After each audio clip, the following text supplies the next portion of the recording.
பாஜக கூட்டணி வேணவே வேணான்னு உறுதியா மறுத்துக்கிட்டு இருந்தவங்க இப்ப திடீர்னு இப்ப மாறுறாங்க. அப்படி இப்ப அமித்ஷா என்ன சொன்னார், அப்படி என்ன சொல்லி இருக்கிறார், மிரட்டப்பட்டிருக்கிறார்களா, இந்த மாதிரியான கேள்விகள்லாம் வெளியில எழுப்பப்படுது இல்லையா? எடப்பாடி பழனிசாமியிலிருந்து 2 கோரிக்கைகள் வைக்கப்பட்டது. எடப்பாடி பழனிசாமி சொன்னது கொஞ்சம், சொல்லாதது அதிகம் கொடுத்திருக்காங்க. இவர் தன்மானம் அடமானம் எல்லாம் சொல்லிட்டு அடுக்கு மொழியில் பேசி தமிழகத்தின் இனமானத்தை அடகு வைத்து விட்டோம், வெகுமானம் பெறமாட்டோம் என்று தம்பட்டம் அடித்துக் கொள்ளலாமே தவிர எடப்பாடி பழனிசாமி மாஸ்டர் ஸ்ட்ரோக் கூட்டணி அமையும் பட்சத்தில் இங்க அண்ணாமலை வெர்சஸ் சிபிஎஸ் அப்படிங்கறதே அண்ணாமலை வெர்சஸ் அதிமுக அப்படிங்கறதுலே மீண்டும் அந்த பிரச்சனை தலை தூக்குமோ அப்படிங்கிற ஒரு கேள்வி எழுது இல்லையா? அதை எப்படி சால்வ் பண்ணிருப்பாங்க அப்படின்றது இல்ல, எப்படி சால்வ் பண்ண போறாங்க?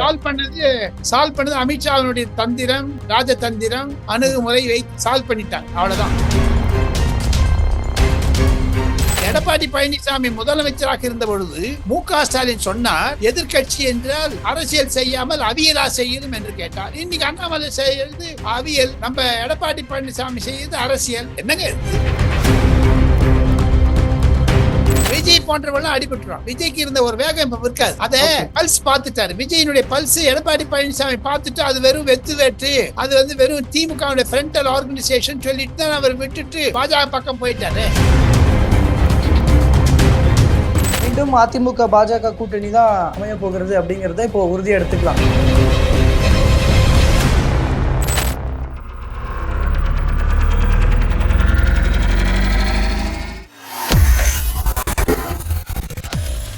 வேலை வேண்டுமா? ப்ளூ ஓஷன் இருக்கிறது.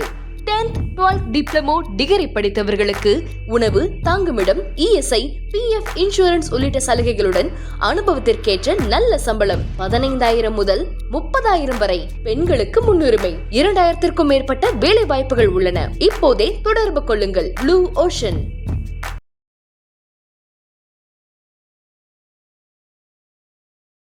தமிழ் நேயர்கள் அனைவருக்கும் அன்பு வணக்கம். இன்றைய சிறப்பு நேர்காணலில் நம்மோடு இணைந்திருக்கிறார் மூத்த பத்திரிகையாளர் திரு ராஜகோபாலன் அவர்கள். அவரிடம் தற்போது பேசுபொருளாக இருக்கிற சில அரசியல் நிகழ்வுகள் குறித்து பேச இருக்கிறோம். பேசலாம் சார். வணக்கம் சார். நமஸ்காரம். நமஸ்காரம் சார். இப்போ முக்கியமான பேசுபொருளா இங்க தமிழக அரசியல் வட்டாரத்துல இபிஎஸ் அவர்களுடைய டெல்லி பயணம், அமித்ஷா உடனான சந்திப்பு, இதுதான் ரொம்ப முக்கியமான பேசுபொருளா மாறி இருக்கு. அவர்களுடைய இந்த சந்திப்பே அதிமுக பாஜக கூட்டணிக்கான ஒரு முதல் படியா அப்படின்றதான் பார்க்கப்படுது. இதுல ஒரு 45 நிமிடங்கள் சந்திப்புல அரசியல் பத்தியோ கூட்டணி பத்தி எதுவுமே பேசல அப்படின்னு இபிஎஸ் சொல்றாரு. ஆனா உள்ளுக்குள்ள என்ன நடந்திருக்கிறது அப்படிங்கறது பத்தின நிறைய பேசுபொருள்கள் வெளில போய்கிட்டு இருக்கு. உங்களுடைய தகவலின்படி இந்த சந்திப்பு பத்தின விஷயங்களாக நீங்க சொல்ல விரும்புவது? எடப்பாடி பழனிசாமிக்கு வெற்றி, அமித்ஷாவிற்கு வெற்றி, தமிழக வாக்காளர்களுக்கு வெற்றி. எடப்பாடி பழனிசாமிக்கு இரட்டை இலை உறுதி.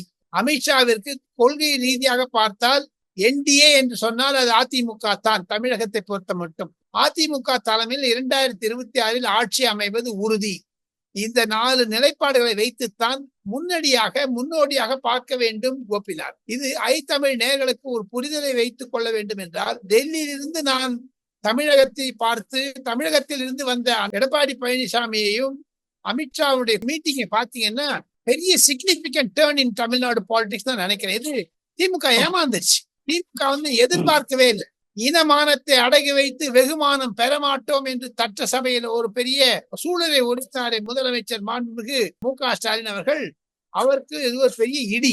இது மாதிரி அவங்க எக்ஸ்பெக்ட் பண்ணவே இல்லை. எப்படி கொண்டு வந்துட்டாங்கன்னு சொல்லிட்டு. அதை தவிர பாஜகவை பொறுத்த மட்டில் தமிழகத்தில் எவ்வளவு கடந்த 10 நாட்களாக ஆளுங்கட்சியான திராவிட முன்னேற்ற கழகம் செய்த அராஜகம், தமிழகத்தில் இருக்கக்கூடிய law and order, Zakir Hussain என்ற ஒரு போலீஸ் அதிகாரி கொலை செய்தது வக்ஃப் போர்டு நிலத்திற்காக, அதையும் தவிர 1 லட்சம் கோடி ரூபாய் உள்ள ஊழல், இதையெல்லாம் மனதில் வைத்துக் கொண்டு ஏதோ பிரமாதமா அவர் காலை தூக்கினார். பிரமாதம் 6 சீப் 3 சீஃப் மினிஸ்டர் வந்துட்டாருலாம் சொல்லிட்டு அதை ஒரு பொலிட்டிக்கலா அடிக்கணும்னு தான் 24x7 பாலிட்டிஷியன் எடப்பாடி பழனிசாமி நம்ம தமிழகத்துடைய பிரச்சனையை தமிழக சட்டசபையில் முதலமைச்சர் மு.க. ஸ்டாலின் என்ன பேசினாரோ அதே வாதங்களை வைத்துக் கொண்டு எடப்பாடி பழனிசாமி அப்பாயின்மெண்ட் கேட்டு தம்பிதரை மூலமாக, ஜி.கே. வாசன் மூலமாக இந்த மீட்டிங் ஏற்பாடு செய்யப்பட்டது.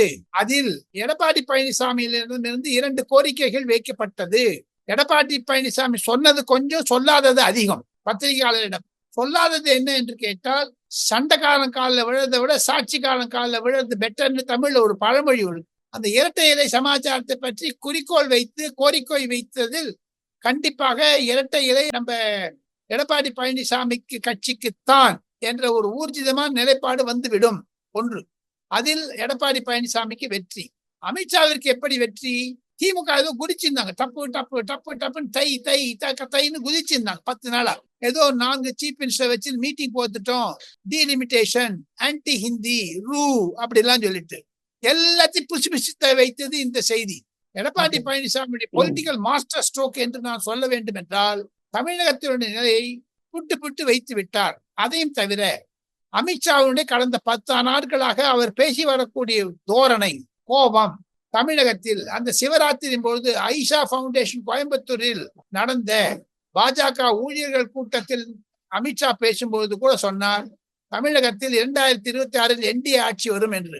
அதே மாதிரிதான் ராஜ்யசபாவிலும் மிக மிக கோபத்துடன் சொல்லி இருக்கிறார் அமித்ஷா, தமிழகத்தில் ஊழல் முடிந்த ஆட்சி என்று, சாராய ஆட்சி என்று. அதை நன்றாக அமைத்து கொண்டு விட்டார் எடப்பாடி பழனிசாமி. தமிழக அரசியலை புரிந்து கொண்ட அமித்ஷா அண்ணாமலை மூலமாகவும் RN ரவி மூலமாகவும் தெரிந்து கொண்டதை தவிர திமுகவில் இருக்கக்கூடிய குழப்பங்கள் இதை வைத்து பார்த்தால் திராவிட முன்னேற்ற கழகம் வாக்காளர்களால் தூக்கி எறியப்பட வேண்டிய நிலைமைக்கு 2026 அமித்ஷாவும் எடப்பாடி பழனிசாமி இந்த கூட்டம் அதற்கு நிறையாக செய்துவிடும். 2026 திமுக ஆட்சியிலிருந்து அகற்றப்படும் என்பதற்காக விதையைத்தான் விதைத்தார் எடப்பாடி பழனிசாமி டெல்லியில். எடப்பாடி பழனிசாமி அவர்கள் செய்தியாளர்களிடம் சொன்னது குறைவு, சொல்லாதது அதிகம் அப்படின்னு நீங்க சொன்னீங்க இல்லைங்களா?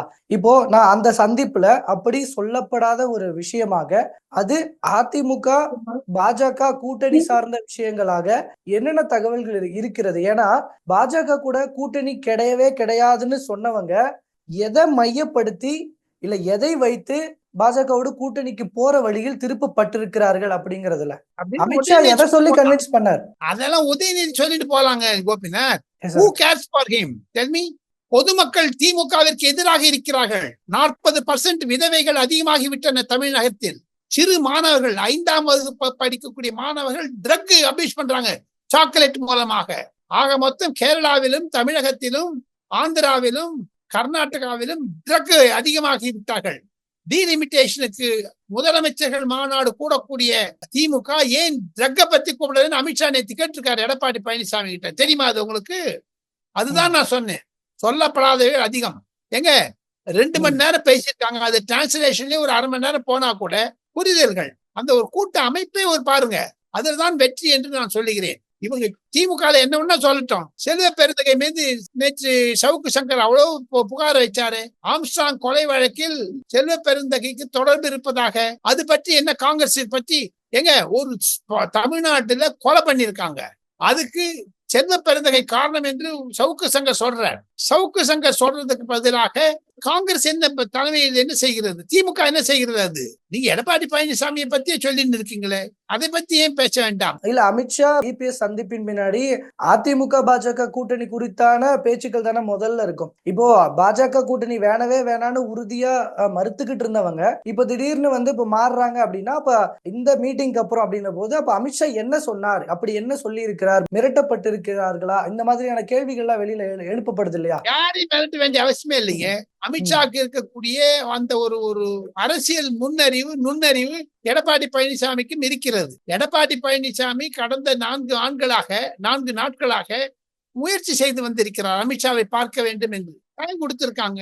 இவர் தன்மானம் அடமானம் எல்லாம் சொல்லிட்டு அடுக்கு மொழியில் பேசி தமிழகத்தில் இனமானத்தை அடகு வைத்து விட்டோம், வெகுமானம் பெறமாட்டோம் என்று தம்பட்டம் அடித்துக் கொள்ளலாமே தவிர, எடப்பாடி பழனிசாமி மாஸ்டர் ஸ்ட்ரோக் நேற்று எடப்பாடி பழனிசாமி அமித்ஷாவின் சந்திப்பில் 2026 கூட்டணி ஆட்சி அமையக்கூடிய அளவிற்கு அந்த கூட்டம் முக்கியத்துவம் பெற்றது என்று தான் நான் சொல்லுகிறேன். அதுல நம்ம உதயநிதி சொல்லுவதோ ஸ்டாலின் சொல்லுவதோ திமுக சொல்லுவதை பற்றி கவலையே படாதீங்க. அரசியல்ல 10 நிகழ்வு நடக்கலாம், நடக்காது.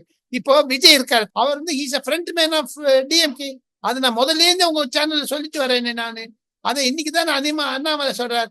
இப்ப அவருடைய பொசிஷன் என்ன ஆகும்? திமுகக்கு எதிர்ப்பு அணி ஒன்று வந்து விட்டால் அதற்குத்தான் அமித்ஷா இன்னும் பாருங்க, ஜூன், ஜூலை, ஆகஸ்ட் இந்த 4 மாசத்துக்குள்ள என்ன நடக்க போகுதுன்னு பாருங்க கோபிநாத். அதுதான் சொல்லப்படாதவைகள் என்று நான் சொன்னதில் அது ஒரு காரணம். தமிழகத்தில் இந்துக்களுக்கு நேரடியாக இருக்கக்கூடிய திராவிட முன்னேற்ற கழக அரசாங்கம் இந்துக்களை கிறிஸ்துவர்களாகவும் முஸ்லிம்களாகவும் மாறுவது என்று ஆளுநர் RN ரவி அடிக்கடி கடிதம் போய்து கொண்டிருக்கிறார் அமித்ஷாவிற்கு. அதை தருமபுர ஆதீனம், காஞ்சி காமகோடி மடம் போன்றவர்கள் எல்லாம் கவர்னரிடம் சொல்லுவதை கவர்னர் பிரதிபலிக்கிறார் அமித்ஷாவிடம். அது பற்றி கூட நேற்று பேசியிருக்கிறார்கள். தமிழகம் என்பது ஆன்மீக பூமி, மதச்சார்பற்ற பூமியா இருந்தாலும் மதத்தின் அடிப்படையில் மத மாற்றம் செய்யக்கூடாது என்பதைத்தான் அவர் சொல்லி வருகிறார். சோ இந்த விஷயத்துல இன்னொரு முக்கியமான பாயிண்ட் ஆகிங்க, அதிமுக பாஜக கூட்டணி பிளவுபடுறதுக்கு காரணமாக இருந்ததே அண்ணாமலை அவர்களுடைய செயல்பாடுகள். இங்க அண்ணாமலை பாஜக தலைவராக இருந்தால் கூட்டணி கிடையாதுன்றதுதான் இங்க முதல் பாயிண்டாக அதிமுக தரப்புல இருந்து வைக்கப்படுவது அப்படின்னு. இன்னொரு பக்கம் பார்த்தா அண்ணாமலையும் கூட சில காலங்களுக்கு முன்னாடியே அதிமுக கூட்டணினா நான் பாஜக தலைமையில இருக்க மாட்டேன் அப்படின்னு அண்ணாமலை சொன்னதும் கூட இருக்கிறது. அப்ப இந்த இடத்துல கூட்டணி அமையும் பட்சத்தில் இங்க அண்ணாமலை வெர்சஸ் EPS அப்படிங்கிறதே அண்ணாமலை வெர்சஸ் அதிமுக அப்படிங்கிறதுலே மீண்டும் அந்த பிரச்சனை தலை தூக்குமோ அப்படிங்கிற ஒரு கேள்வி எழுது இல்லையா? அதை எப்படி சால்வ் பண்ணிருப்பாங்க அப்படின்றது, இல்ல எப்படி சால்வ் பண்ண போறாங்க? சால்வ் பண்ணது அமித்ஷாவினுடைய தந்திரம், ராஜதந்திரம், அணுகுமுறை வைத்து சால்வ் பண்ணிட்டாங்க. அவ்வளவுதான். அதை சால்வ் பண்ணினதுனாலதான் அண்ணாமலை மேல போய் ஓவர்டேக் பண்ணிட்டு அமித்ஷா பார்த்திருக்காரு எடப்பாடி பழனிசாமி. அது ஏன் MK ஸ்டாலினுக்கோ உதயநிதிக்கோ தெரியல? என்னங்க இது? அவங்க அரசியல் பண்றாங்க, இவங்க அரசியல் பண்றாங்க. எடப்பாடி பழனிசாமி முதலமைச்சராக இருந்த பொழுது MK ஸ்டாலின் சொன்னார், எதிர்கட்சி என்றால் அரசியல் செய்யாமல் அவியலா செய்யணும் என்று கேட்டார். இன்னைக்கு அண்ணாமலை செய்யறது அவியல், நம்ம எடப்பாடி பழனிசாமி செய்யறது அரசியல். பாருங்க, இப்படி பண்ணுங்க, அவ்வளவுதானே. ஆக மொத்தம் ஒரு அரசியல்வாதி இன்னொரு அரசியல்வாதியை ஓவர்டேக் பண்ணுவதற்கு தான் முயல்வாரு தவிர எடப்பாடி பழனிசாமி அவ்வளவு ஈஸியாக ஒரு எடப்பாட முடியாது கோபிநாத். இப்ப இந்த நேரத்துல இப்போ மறுபடியும் பாஜக கூட்டணிக்கு போற மாதிரியான ஒரு வெளியில பிம்பத்தை காட்டிட்டு இப்ப கடைசி நேரத்துல பாஜக கூட கூட்டணிக்கு போகாமலும் தவிர்த்து விடுவதற்கான வாய்ப்புகள் அதிமுகவுக்கு இருக்குன்னு நினைக்கிறீங்களா? EPS அந்த பாதையில் போவார்னு எதிர்பார்க்கலாமா? அது மாதிரி போமாட்டார். இரட்டை இலை சின்னம் அவருக்கு வருவதற்கு மீண்டும் பாஜக பக்கம் தான் வந்தாக வேண்டும். அப்படி பண்ணா எப்படி போவார் அவரு? அப்படி போனா பிஜேபி கிட்ட வேற சூத்திரதாரிகள் இருக்கிறார்களே, அது மாதிரி செய்வாங்க. அந்த மாதிரி போமாட்டார். திமுகவின் கூட்டணி உடைந்தால் கூட, அதிலிருந்து VCK வெளியே வந்தால் கூட, அண்ணாமலை தலைமையில் சில கட்சிகள் அதிமுகவிலிருந்து மற்ற கட்சி உறுப்பினர்களை சேர்த்துக் கொண்டாலும் கூட பாஜக அதிமுக உறவு என்பது நெருங்கிவிட்டது, உறுதி செய்யப்பட்டு விட்டது. அதுதான் சொல்லப்படாத விஷயம் என்று நான் ஆரம்பத்திலே குறிப்பிட்டேன். 5 முனை போட்டி 3 முனையாகவும் மாறலாம்ன்ற மாதிரி அண்ணாமலை பேசியிருக்கிறாரு. அந்த 5 முனையில எந்தெந்த கட்சிகள்லாம் இப்ப அடிபட்டு போகும் அப்படின்றது, அந்த முனைகள் எந்தெந்த முனைகள் மழுங்கி போகும் அப்படின்னு. விஜய் போன்றவர்கள் அடிபட்டுருவாங்க. விஜய்க்கு இருந்த ஒரு வேகம் இப்ப இருக்காது. அத பல்ஸ் பார்த்துட்டாரு. விஜயனுடைய பல்ஸ் எடப்பாடி பழனிசாமி பார்த்துட்டு அது வெறும் வெத்து வேற்று, அது வெறும் திமுக ஃப்ரண்டல் ஆர்கனைசேஷன் சொல்லிட்டு தான் அவர் விட்டுட்டு பாஜக பக்கம் போயிட்டாரு. எடப்பாடி பழனிசாமிக்கு 2 ஆப்ஷன், விஜய் பக்கம் போறதா பாஜக பக்கம் போறதான்னு. பாஜக பக்கம் போனா மத்திய ஆட்சியில் இருக்கிறது, 3வது முறையாக ஆட்சிக்கு வந்தவர்கள். விஜய் இன்னும் டெஸ்ட் பண்ணாதவர், அவருக்கு எத்தனை % ஓட்டு இருக்குன்னு தெரியல. அதையும் தவிர திமுகவுடைய ஃப்ரண்டல் ஆர்கன் மேன் சொன்ன உடனே எடப்பாடி பழனிசாமி கைவிட்டாரு. அப்ப இந்த கூட்டணி பேச்சுவார்த்தைகள்லாம் தோல்வி அடைஞ்சிருச்சு. அந்த பேச்சுவார்த்தைகளுக்கு நடுவுலயே தான் சொன்னது போல விஜயோட பலம் என்னன்றத இப்போ EPS அவர்கள் கணிச்சிருக்கிறாரு. பார்த்துட்டாரு, நாடி பிடிச்சு பார்த்தாச்சு. நாடி அவர் எடப்பாடி பழனிசாமி ஒரு டாக்டர், விஜய் ஒரு பேஷண்ட். அந்த நாடி பிடிச்சு பார்த்துட்டாரு. அப்படி அதுல திமுக ரத்த ஓட்டம் டக்கு டக்கு டக்கு டக்குன்னு ஓடுதான் தெரியுது. சோ இந்த சூழல் அப்படின்னா இப்போ மீண்டும் அதிமுக பாஜக கூட்டணி தான் அமைய போகிறது அப்படிங்கறத இப்போ உறுதி எடுத்துக்கலாம். நேற்று அமித்ஷா ராஜ்யசபாவில் பேசியதை தாங்கள் இந்த தொலைக்காட்சியில் போட்டுக்கொண்டு காண்பிக்க வேண்டும். IB தமிழ் நேயர்களுக்கு அவருடைய ஒரு ஞாபகத்தை தூண்டி விடும்போது, எடப்பாடி பழனிசாமி சந்திப்பதற்கு முன்பாக 2 மணி நேரத்துக்கு முன்பாக ராஜ்யசபாவில் அமித்ஷா பேசியது, தமிழகத்தில் ஆட்சியை மாற்றி காண்பிப்போம் என்று சொன்னார். அதில் உறுதியாக இருப்பார். டெல்லியை புரிஞ்சுங்க, ஹரியானா புரிஞ்சுங்க, மகாராஷ்டிரா புரிஞ்சுங்க. அமித்ஷா உத்தவ் தாக்கரே, சரத்பவார் போன்றவர்கள் எல்லாம் ஊதி விட்டுருக்காரு. சரிமல்ல, ஆனானப்பட்ட ராகுல் காந்தி, நரேந்திர மோடி 3 பொது தேர்தல்களில் அரசாங்கத்திற்கு அருகே நெருங்க விடவில்லை. அரசியல் கட்சியாக காங்கிரஸை சிதைத்து சின்ன பின்னமாக்கி விட்டார்கள். அந்த திமுக எத்தனை நாளிங்க 10 ஸ்டாலினையும் 10 திமுகவையும் பார்த்தது பாஜக என்று நிலைப்பாட்டில் இருப்பதாகத்தான் சில பாஜக தலைவர்கள் இருமாப்புடன் டெல்லியில் பேசுகிறார்கள் என்பதை தமிழ் நேயர்களுக்கு நான் கோபிநாத் மூலமாக சொல்ல ஆசைப்படுகிறேன். சில அதிமுக முன்னாள் அமைச்சர்கள், அதிமுக தலைவர்கள் கூட சொன்ன விஷயம், முன்னாள் அமைச்சர் ஜெயக்குமார் கூட ரீசெண்டா சொல்லியிருக்கிறாரு, பாஜக கூட அதிமுக கூட்டணி வச்சதாலதான் நான் உட்பட ராயபுரத்துல ஒரு பெரிய ஆளா இருந்த நானே தொடர்ந்து ஜெயிச்சுக்கிட்டே இருந்த நான் உட்பட அதிமுகவுடைய தோல்விக்கு பாஜக காரணமா இருந்தது அப்படிங்கறதெல்லாம் சொல்லியிருக்காங்க இல்லையா? அப்போ திரும்பவும் பாஜக கூட கூட்டணினா அப்போ அதிமுகவுக்கு அதுல வெற்றி கிடைக்கும் அப்படிங்கறதுல எந்த வகையில நம்பிடலாம்? நாம் இருவரும் பத்திரிகையாளர்கள், நாம் இருவரும் பேசுவது பத்திரிகை செய்தியை அலசுகிறோம். ஆனால் 24x7 அரசியல்வாதியாக இருக்கக்கூடிய ஜெயக்குமாரும் எடப்பாடி பழனிசாமி மீது நன்காக அறிவார்கள். அப்பொழுது இருக்கக்கூடிய பொதுமக்களை ஏன் ஒதுக்குகிறீர்கள் நீங்கள்? பொதுமக்களிடையே இருக்கக்கூடிய எதிர்ப்பு, திராவிட முன்னேற்ற கழக அரசாங்கத்திற்கு இருக்கக்கூடிய அது ஒரு சலசலப்பு, அதைத்தான் யுக்தியாக எடப்பாடி பழனிசாமி அமித்ஷாவும் யூஸ் பண்ண பாக்குறாரு. அதில் ஜெயக்குமார் அமோக வெற்றி பெறுவார் இம்முறை எம்எல்ஏவாக எழுதி வச்சுங்க. மாறும். ஆர்கே நகர்ல டிடிவி தினகரன் திமுக தோக்கடிச்சாரு. 2 வருஷத்தை அவங்க ஆட்சிக்கு வந்தாங்க. அம்மையார் ஜெயலலிதா தோல்வி அடித்தார், முதலமைச்சராக ஆனார். கஷ்டமே கிடையாது. மு கருணாநிதி தோல்வி ஏற்றார், மீண்டும் முதலமைச்சராகவில்லையா? ஆக மொத்தம் ஜெயக்குமார் போன்றவர்கள் மீண்டும் அரசியலில் தீவிரமாக இருப்பவர், ஜெயிக்கக்கூடிய சான்ஸ் அதிகமாக இருக்கிறது. எதிராக யாரும் போக முடியாது, எழுதி வச்சுங்க. தமிழக அரசியல் களம் அப்படிங்கிறது இப்போ 2026 பொறுத்த வரைக்கும் போகும்போது திமுக மீதான அதிருப்தியை விட, ஆனா பொதுவாவே தமிழக அரசியல் களம்ன்றது பாஜக எதிர்ப்பு மனநிலையில் தான் இருக்கிறது அப்படிங்கிற ஒரு விஷயம் இருக்கு இல்லையா? அது திமுக மீதான அதிருப்தி மனநிலையை விட பாஜக மீதான எதிர்ப்பு மனநிலை அதிகம் அப்படிங்கிற ஒரு பாயிண்ட் அழுத்தமா வச்சுக்கிட்டே இருக்கிறாங்கல்ல. அந்த மாதிரி இருக்கவே இருக்காது கோபிநாத். காரணம் என்னன்னா, சில சமயத்துல சில வேலைகள் அரசியலில் உபயோகமாக இருக்கும், சில சமயத்தில் அரசியல் வேதமாக இருக்காது என்பதுதான் என்னுடைய நிலைப்பாடு. சில சமயத்துல இட் வில் ஒர்க், எல்லா சமயத்திலும் எல்லாம் ஒர்க் பண்ண. இப்ப பாரு, ராகுல் காந்தியை பிரதமராக முதல் நிறுத்தினாரே மு.க. ஸ்டாலின் 2019 ஆனாரா? அது மூக்கடைப்பு இல்லையா? மு.க. ஸ்டாலினுக்கு பெரிய நாமத்தை போட்டு விட்டார, நீட்ட உழைப்பேன்னாரு, ஒழிச்சாரா? இப்ப இந்தி நிறைய பிசு பிசுத்தது. Delimitation is not a public issue.